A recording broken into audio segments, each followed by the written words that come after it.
Hello guys, welcome back to the channel. My name is Abhijeet and I am a software engineer. So आज हम इस video में बात करेंगे कि कैसे आप बन सकते हैं जांगो डेवलपर। ये कंप्लीट रोड मैप होगा और इसमें वही चीज़ें बताई जाएंगी जो मैंने एज अ बेस्ट प्रैक्टिस में ट्राई करी और जो मेरे इन एंड आउट थे, उन चीज़ों को मैंने कैसे रिकवर किया और क्या वो चीज़ें होती हैं जैसे आप कंप्लीट जांगो डेवलपर बन सकते हैं। सो इस पर्टिकुलर वीडियो में हम देखेंगे कि कैसे आप कंप्लीट रोड मैप होता है जांगो डेवलपर बनने का, क्योंकि बहुत सारे लोग एक ट्राई तो करते हैं जांगो डेवलपर बनने का, सारी चीज़ें भी ट्राई करते हैं, बट उसमें दिक्कत क्या आती है, वो सही डायरेक्शन में नहीं जाते हैं। तो उसकी वजह से उनको काफ़ी ज़्यादा लंबा टाइम लग जाता है एक जांगो डेवलपर बनने के। और जो ऑलरेडी एक डेवलपर है, जो ऑलरेडी एक वर्किंग कम्युनिटी में है, जो एज अ सॉफ्टवेयर इंजीनियर काम कर रहा है, तो उसे बेटर अंडरस्टैंडिंग होगी कि कैसे क्या इन एंड आउट होते हैं, क्या वो चीज़ें हैं जिसको आप जल्दी फिलअप कर सकते हो, जो गैप्स होते हैं उनको फिलअप करके आप इजीली एक जांगो डेवलपर बन सकते हो। तो आज इस पर्टिकुलर वीडियो में हम पूरी चीज़ें देखेंगे, उसके बाद में पूरा कंप्लीट रोड मैप बताएंगे। So before starting the video, if you don't know, Newton school ने एक रिसेंटली MS प्रोग्राम लॉन्च किया है, जिसमें अगर कोई भी जिसे भी प्रोग्राम टेक वर्ल्ड में आना हो या फिर उसको इंजीनियर बनना हो, सॉफ्टवेयर इंजीनियर बनना हो, और उसने कोई भी ग्रेजुएशन में कुछ भी कोर्स किया हो, तो डेफिनेटली वो इनरोल कर सकता है। और इसमें MIA यूनिवर्सिटी से एफिलिएटेड है ये कोर्स, और जो ये MIA डिजिटल यूनिवर्सिटी है, ये पूरी वर्ल्ड वाइड रिकग्नाइज यूनिवर्सिटी। आप किसी भी कंट्री में जाओगे तो आपकी जो डिग्री होगी MS वाली, वो रिकग्नाइज्ड होगी और बहुत अच्छा प्लेसमेंट ऑफ़र भी हो सकता है आपका, क्योंकि MS बहुत ज़्यादा एक रिक्वायर्ड स्किल होती है। अगर आप MS कर लेते हो कहीं से, किसी अच्छे इंस्टीट्यूट से या फिर किसी अच्छे कॉलेज से, तो आपके जॉब लगने के चांसेस बहुत ज़्यादा हायर हो जाते हैं और आप जल्दी लाइफ में ग्रो कर जाओगे। और ऑलरेडी अगर आप BTech वगैरह कर चुके हो तो आपके लिए बेस्ट ऑप्शन हो सकता है। और अगर आप कोई नॉन टेक बैकग्राउंड से हो और आप टेक बैकग्राउंड में आना चाहते हो, तब भी आप इनरोल कर सकते हो इस पर्टिकुलर कोर्स में। और नीचे एक लिंक, डिस्क्रिप्शन में आपको एक लिंक मिलेगा। अगर आप उस पर्टिकुलर लिंक या फिर उस पर्टिकुलर उस पर्टिकुलर कोड को यूज़ करते हो, तो आपको 15% का डिस्काउंट मिलेगा। और एक नीचे गूगल फॉर्म मिलेगा, जिसको आप फिलअप करके अगर आपके कोई भी डाउट हैं तो उन चीज़ों को कवर अप कर सकते हो। एक एक्सपर्ट की आपके पास कॉल आ जाएगी अगर आप फॉर्म फिलअप करोगे, देन वो एक्सपर्ट आपके जो भी डाउट्स होंगे उनको क्लियर आउट कर सकता है। Okay, so back again to the video. सबसे पहले अगर मैं बात करूं जांगो की, तो जांगो जो है, जो उसके कोर, जो उसके रूट हैं, वो पाइथन में एब्जॉर्ब होते हैं। अगर आपको पाइथन नहीं आती अच्छे से और आप जांगो पे डायरेक्टली जंप कर दोगे, तो वो बहुत बैड आइडिया होगा। पहले मैंने कई बार देखा है कि कई लोग होते हैं, उन्हें दिक्कत ये होती है कि वो जांगो तो स्टार्ट कर देते हैं, लेकिन उनके बेसिक्स ऑफ पाइथन नहीं क्लियर होते हैं। सबसे बड़ी मिस्टेक यही होती है कि अगर आपके बेसिक्स ऑफ पाइथन नहीं क्लियर है, तो आप कैसे जांगो किसी फ्रेमवर्क पे आ सकते हो। ठीक है, तो सबसे इम्पॉर्टेंट बात यही होती है कि अगर आप कभी भी कोई भी चीज़ स्टार्ट कर रहे हो, तो आपको उसके बेसिक आना चाहिए। अगर मैं नॉर्मल लाइफ में पूछूं, तो अगर आप अब आपने 12th वगैरह किया होगा, 12th में आपने इंटीग्रेशन, डिफरेंशिएशन, ये सब चीज़ें पढ़ी होंगी, लेकिन इन सब की रूट कहाँ पे है? आपने स्टार्टिंग में 1 2 3 4 सीखा। जब आपको 1 2 3 4 आ गया, फिर आपने टेबल स्टार्ट करी, फिर आपने एडिशन, सब्ट्रैक्शन, मल्टीप्लिकेशन, डिवीजन, उसके बाद बहुत सारी चीज़ें होती हैं, लॉन्ग मेथड डिवीजन, और भी अलग अलग चीज़ें होती हैं, मैथ्स में चैप्टर होते हैं। उन चीज़ों को आप पढ़ते गए, तब आपने इंटीग्रेशन, डिफरेंशिएशन कर पा रहे हो। अगर आपने बेसिक में 1 2 3 4 नहीं पढ़ा होता, टेबल नहीं पढ़ा होता, डिवीजन नहीं पढ़ा होता, तो क्या आप इंटीग्रेशन कर पाते? बिल्कुल नहीं कर पाते। ठीक उसी तरीके से पाइथन प्रोग्रामिंग लैंग्वेज है। अगर आप पाइथन नहीं सीखते हो, तो कैसे आप किसी भी फ्रेमवर्क में आप जा कर के डिप कर सकते हो? बहुत सारे कॉन्सेप्ट्स होते हैं, फॉर लूप के हो गए, इफ एल्स हो गए, डेकोरेटर कई ज़्यादा यूज़ होते हैं जांगो के अंदर, और मॉडल्स के अंदर जो भी चीज़ होती है, इनहेरिटेंस यूज़ होता है। तो वो सब बहुत ज़्यादा इंपॉर्टेंट फैक्टर है। अगर आप किसी भी फ्रेमवर्क को स्टार्ट कर रहे हो, चाहे वो फ्लास्क हो, चाहे वो जांगो हो, चाहे वो नोड हो, चाहे वो कोई भी हो, तो अगर उसके बेसिक्स ऑफ प्रोग्रामिंग आपकी क्लियर होगी, तो आप फ्रेमवर्क को जल्दी एब्जॉर्ब करोगे। आपकी जो आपका फ्लो होगा जाने का, वो बहुत ज़्यादा अच्छा होगा, पेस आपका बहुत ज़्यादा हाई होगा। तो सबसे पहले अब ये भी बात आती है कि अगर आप पाइथन आप कब तक पढ़ते रहोगे, क्योंकि अगर आप किसी प्रोग्रामिंग लैंग्वेज को करते रहते हो, तो उसमें बहुत ज़्यादा साल भर भी लग सकता है, 2 साल भी लगता है मास्टर करने में। लेकिन आपको वो सारी चीज़ें पहले पढ़ लेनी है जो आपको बहुत इंपॉर्टेंट है, जैसे कि बेसिक्स ऑफ पाइथन हो गए, फॉर लूप हो गए, इफ एल्स कंडीशन हो गई, और लाइक जो टेम्पलेट लिस्ट कॉम्प्रिहेंशन होते हैं पाइथन का, ऑब्जेक्ट ओरिएंटेड पार्ट होता है, इनहेरिटेंस, पॉलीमॉर्फिज्म, है ना, क्लासेस क्या होती हैं, ये सब चीज़ें आपको पहले पढ़ लेनी है। जब आप ये सब चीज़ें कवर अप कर लोगे, फिर जब आप किसी भी फ्रेमवर्क या फिर जांगो या फिर फ्लास्क में जाओगे तो आप देखोगे यार ये तो वही कोड है जो मैं लाइक क्लासेस बनाता आता था, बस खाली यहाँ से चीज़ें इनहेरिट करनी है और अपना लॉजिक लिखना है और लाइक हमारा जो एप्लीकेशन है, CRUD एप्लीकेशन है, कोई भी चीज़ होगी वो तैयार हो जाएगी। ठीक है, तो basics of Python is very important. अगर आपको बेसिक्स ऑफ पाइथन नहीं आता है तो बिल्कुल बेकार है। और बहुत ज़्यादा ऑब्जेक्ट ओरिएंटेड यूज़ होता है किसी भी फ्रेमवर्क में। अगर आप जाओगे जांगो में तो बहुत ज़्यादा ऑब्जेक्ट ओरिएंटेड पार्ट यूज़ होता है। अगर आपने लाइक थोड़ी भी जांगो की मतलब थोड़ा ओवरव्यू होगा तो जब आप मॉडल बनाते हो अपना, लाइक सपोज दैट अगर मैं एक स्टूडेंट का मॉडल बना रहा हूँ, क्लास स्टूडेंट, और मॉडल्स डॉट मॉडल लिखते हैं, तो मॉडल्स डॉट मॉडल जो हम लिख रहे होते हैं वो वहाँ पे इनहेरिटेंस यूज़ होता है। उसी तरीके से इनर क्लास भी होती है जांगो के अंदर। जब आप क्लास मेटा पास करते हो तो उसके अंदर लाइक क्लास के अंदर क्लास क्या होता है, तो आप कैसे क्लास के अंदर एक क्लास बना सकते हो, क्या उसका पर्पस होता है, इनर क्लासेस क्या होती हैं, तो ये सब चीज़ें बहुत इंपॉर्टेंट है। अगर आपको बेसिक्स ऑफ पाइथन आ जाएगा, बेसिक्स ऑफ लाइक ये सारी चीज़ें आएंगी तो डेफिनेटली आप जांगो के अंदर बहुत ईजिली ग्रो कर पाओगे।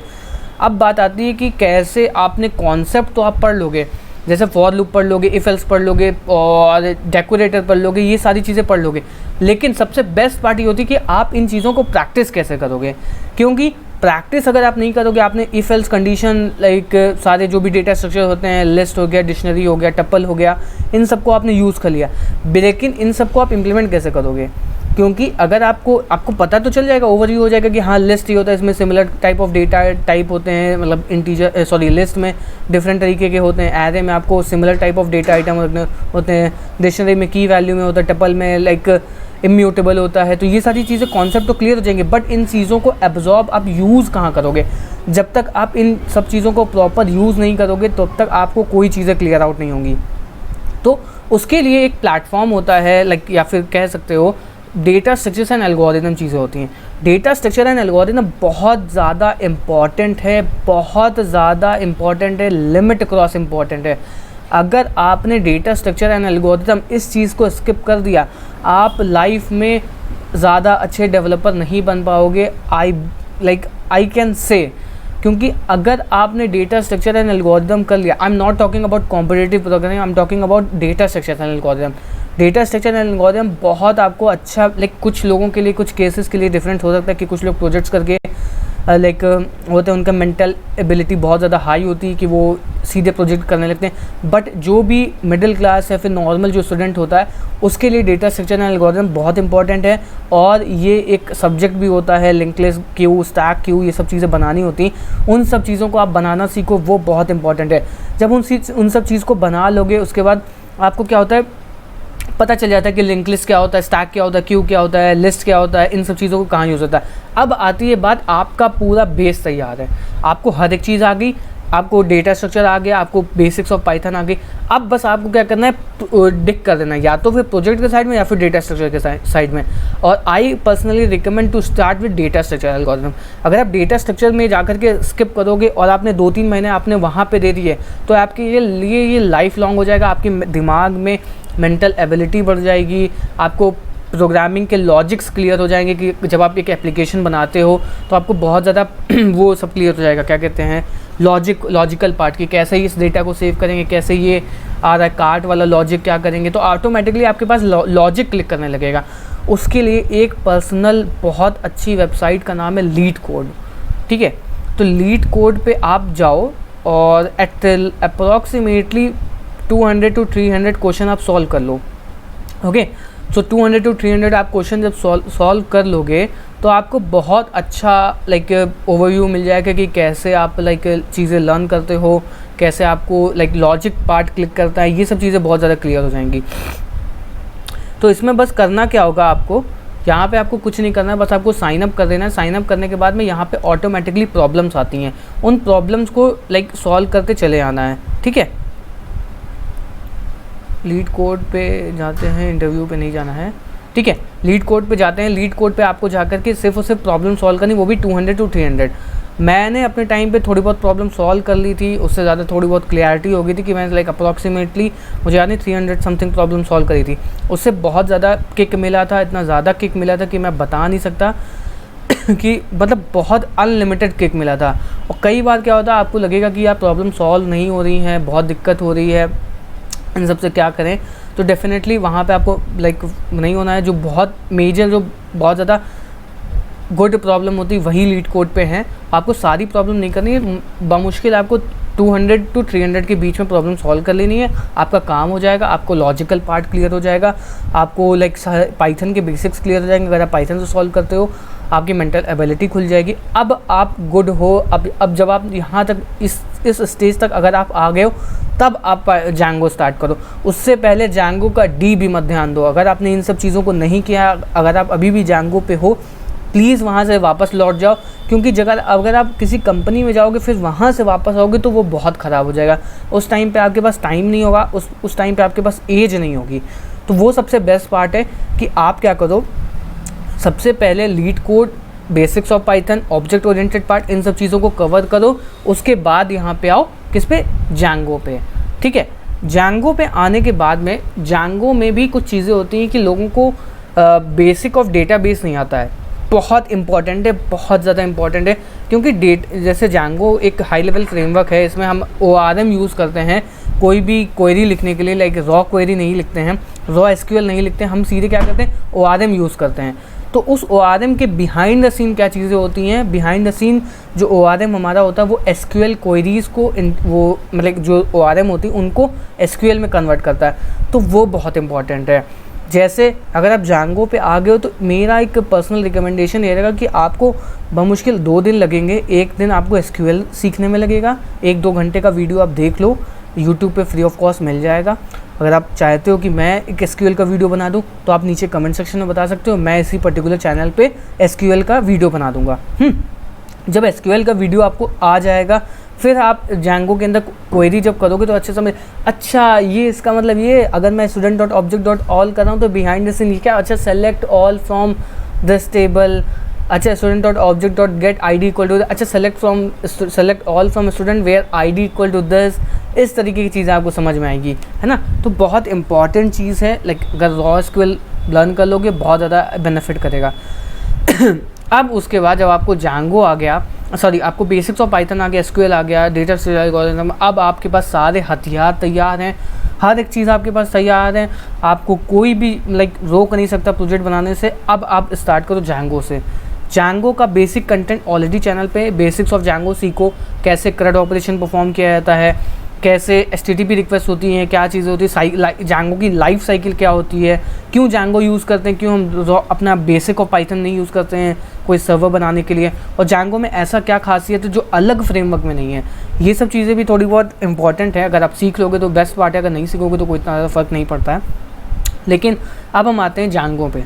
ठीक, जैंगो में आपको स्टार्ट करना है बेसिक ऑफ जैंगो से, बिल्कुल कुछ नहीं। HTML वगैरह आपको लाइक आनी चाहिए, क्योंकि जैंगो में यार HTML CSS फ्रंट एंड के लिए तो चाहिए होगी। ठीक है, उसके बाद अब क्या करना होगा, जैसे ही आपका ये पार्ट क्लियर आउट हो जाएगा, अब आपको क्या करना है, बेसिक्स ऑफ जैंगो सीखना है। जैसे कि टेम्पलेट क्या होती है, कैसे टेम्पलेट रेंडर कराते हैं, कैसे डायनेमिक URL होती है, कैसे हम मॉडल क्रिएट करते हैं।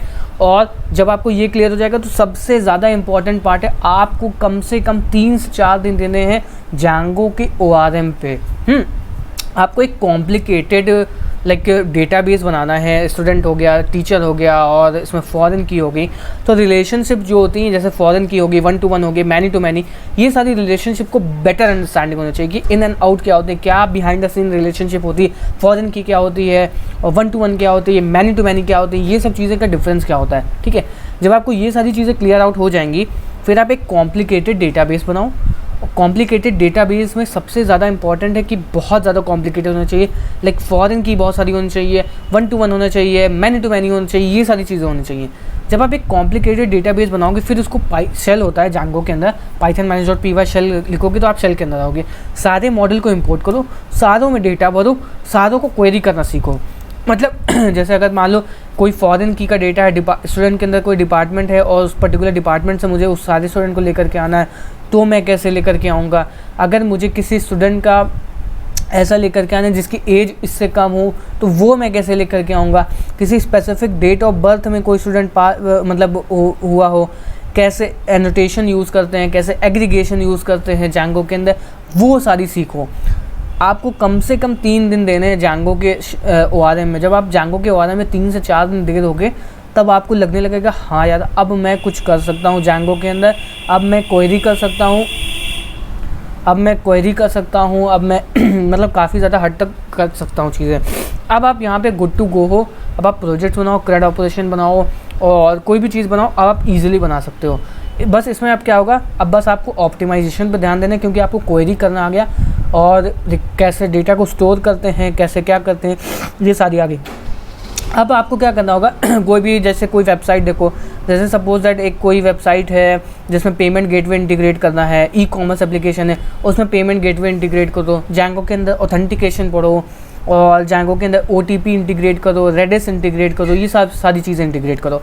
जब आप ये सारी चीज़ें कर लोगे ना, तो आपको बहुत ज़्यादा अच्छी अंडरस्टैंडिंग हो जाएगी। फिर आप किसी भी कंपनी में इंटरव्यू दोगे, बहुत आराम से एक फ्लैट में क्रैक हो जाएगा। और सबसे इम्पॉर्टेंट बात, किसी भी कंपनी में जब आप इंटरव्यू दोगे तो आपसे वो डेटा स्ट्रक्चर एल्गोरिथम पड़ेगा। तो आपने जो स्किल पहले डेवलप कर ली होगी, वो स्किल अभी भी यूज़ हो जाएगी। मतलब जो डेटा स्ट्रक्चर एल्गोरिथम आपने पहले पढ़ करके आए होगे, लीड कोड पे जो क्वेश्चन सॉल्व करके आए होगे, उन क्वेश्चन का फ़ायदा अब आपको यहाँ पे होगा। जब आप किसी भी कंपनी में अप्लाई करते हो तो आपसे डेटा स्ट्रक्चर एल्गोरिथम पे डेफिनेटली क्वेश्चन पूछे जाते हैं। जब आप उस चीज़ को क्रैक कर लेते हो, फिर आपसे नेक्स्ट इंटरव्यू होता है, देन उसके बाद आपसे प्रोजेक्ट पूछे जाते हैं, Django के इंटरव्यू क्वेश्चन आते हैं। Django भी आपसे तभी पूछी जाएगी जब आप डेटा स्ट्रक्चर एल्गोरिथम कर दोगे। तो डेटा स्ट्रक्चर एल्गोरिथम बहुत इंपॉर्टेंट है, आपकी मेंटल एबिलिटी भी इम्प्रूव करता है, साथ ही साथ आपके क्या कहते हैं इंटरव्यू क्रैक करने में भी हेल्प आउट करता है। तो बहुत सारी इसके बहुत अनलिमिटेड फ़ायदे हैं। अगर आप कर लोगे तो डेफिनेटली लाइफ में वर्क करेगा आपको, ठीक है। उसके बाद में सबसे इम्पॉर्टेंट बात, प्रोजेक्ट बनाना बहुत इंपॉर्टेंट है। प्रोजेक्ट के लिए बहुत सारे अगर आपको कोई स्पेसिफिक प्रोजेक्ट चाहिए तो उस चीज़ को बताओ, मैं आपको बना के दूंगा, उससे बहुत ज़्यादा फ़ायदा होगा, ठीक है। प्रोजेक्ट जब आप कर लोगे, 3, 4, 5, 6 प्रोजेक्ट कर लोगे, तो आप किसी भी कंपनी में अप्लाई करोगे ना, आप गिटहब की अपनी अच्छी प्रोफाइल बना दो। और गिटहब की जब आप अच्छी एक प्रोफाइल बना लोगे तो उससे बहुत फ़ायदा होगा। आप किसी भी कंपनी में अप्लाई करोगे, रेज्यूमे जो होगा उसमें आप गिटहब लिंक दोगे, डेफिनेटली जो भी इंटरव्यू होगा, जो भी कंपनी होगी, अच्छी कंपनी होगी, आपका गिटहब प्रोफाइल खोलेगी। गिटहब प्रोफाइल खोलने के बाद आपकी प्रोफाइल को रीड करेगी, कोड कौन से हैं। और अगर आपको कोई फ्रीलांसिंग प्रोजेक्ट मिल जाता है, फ्री ऑफ कॉस्ट कर दो, कोई दिक्कत नहीं है। पहला, दूसरा, 2-3 प्रोजेक्ट फ्री ऑफ कॉस्ट कर दो। और ऐसा आपकी मैं मान नहीं सकता कि आपकी आसपास में ऐसा कोई बंदा ना हो जिसको एक वेबसाइट ना चाहिए हो। आज की डेट में फ्री ऑफ कॉस्ट हर एक बंदे को वेबसाइट चाहिए, और फ्री ऑफ कॉस्ट उसको होस्ट कर सकते हो। Heroku जैसे प्लेटफॉर्म है, और AWS 1 साल के लिए फ्री टियर देता है, उसमें आप डिप्लॉय कर सकते हो। डोमेन आपको फ्री ऑफ कॉस्ट मिल जाते हैं, .vm और इन सब के जो फ्री ऑफ कॉस्ट डोमेन आते हैं, .np करके, और .tech भी डोमेन मिल जाता है। गिटहब स्टूडेंट पैक आता है, उसको आप ले सकते हो, उसमें बहुत सारी चीज़ें फ्री मिलती हैं, डोमेन फ्री मिलते हैं। तो उन सी चीज़ों को इम्प्रूव ऐड ऑन कर सकते हो ताकि आप स्टेप बाय स्टेप ऊपर चलते जाओ। तो ये था कंप्लीट रोड मैप कि कैसे आप Django डेवलपर बन सकते हो। आई होप ये पसंद आया। अगर इसमें कोई फ्लॉ रह गया हो तो डेफिनेटली आप कमेंट सेक्शन में बता सकते हो। मैं एक और वीडियो बना दूंगा जिसमें उन चीज़ों को भी कवर अप कर दूंगा। सो आई होप ओवरव्यू समझ में आ गया हो। बस पहले basics of Python, then basics of Python के बाद ऑब्जेक्ट ओरिएंटेड पार्ट, उसके बाद में डेटा स्ट्रक्चर एल्गोरिथम, देन उसके बाद में SQL, फिर उसके बाद बेसिक्स ऑफ Django, उसके बाद 3 से 4 दिन क्वेरी के ऊपर Django का ORM समझने के लिए, देन उसके बाद और सारी चीज़ें होती हैं Django के अंदर प्रोजेक्ट बनाने के लिए, और आपका कंप्लीट रोड मैप तैयार है। किसी भी प्रोजेक्ट को आप आग लगा दोगे, कोई दिक्कत नहीं है। सो आई होप ये वीडियो पसंद है। अगर ये वीडियो पसंद है तो प्लीज़ चैनल को सब्सक्राइब करना, इस वीडियो को लाइक करना और ज़्यादा से ज़्यादा इस वीडियो को शेयर करना। मिलते हैं नेक्स्ट वीडियो में, तब तक के लिए गुड बाय।